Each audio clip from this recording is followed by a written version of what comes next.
मैं आपसे मोटरवे क्या डिस्कस करूं, पहले मैं आपसे आपके लीडर को डिस्कस कर लेता हूं। आज यकीनन हम जानते हैं कि जज मोहम्मद बशीर साहब जो थे आपके, उन्होंने हुजूर रिटायरमेंट तक छुट्टी मांग ली है और कहा है कि मार्च में मेरी रिटायरमेंट होगी, मुझे डिस्टर्ब ना किया जाए। फिर हमने देखा कि तौहीन इलेक्शन कमीशन केस की समाअत भी 24 जनवरी के लिए मुख्तस कर दी गई है। फिर हमने देखा कि बानी पीटीआई के साथ अडियाला जेल में सुप्रिटेंडेंट ने बदतमीजी भी की है। तो ओवरऑल हर रोज़ की तरह आज का दिन भी पीटीआई के लिए अच्छा नहीं रहा अजहर साहब। बहुत शुक्रिया तलहा।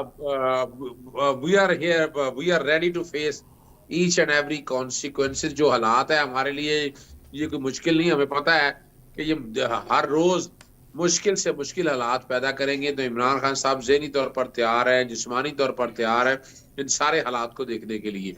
वैसे तो देखा जाए केस तो खत्म हो चुके हैं।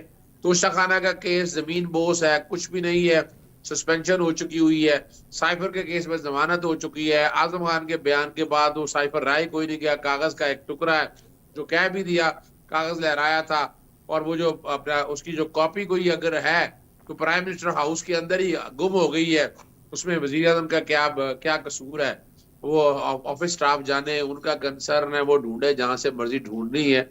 तो ऑफिशियल सीक्रेट एक्ट की वहां भी वायलेशन नहीं हुई। फिर अगर तोशा खाना की तरफ अगर आप चले जाएं, वो जो गवाह है मसीह साहब, पता नहीं बशीर मसीह क्या नाम है उनका, वैसे तो जज साहब तो अपनी जगह बात है, वो भी तो वो पूछा कि आप कौन है, वो मुलाजिम है, एक कोई थोड़े से अपना रिहाल लेता है।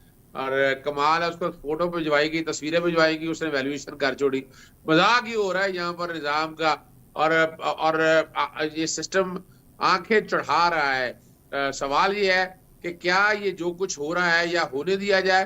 क्या हम चाहते हैं कि सियासतदान के साथ वही हाल किया जाए जो एक डिक्टेटर हाल करता है?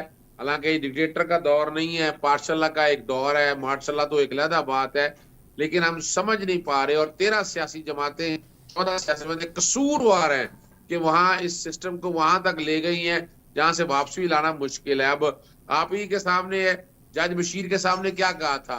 पढ़ा था ना, कुरानी आयात पढ़ी और उसको जो जोड़ा, उसको बताया कि ये कुरान है, ये कल जवाबदेही होनी है। और वैसे भी आप याद रखें, रब की दो सिफात है, अल वकीलो और अल आदिलो।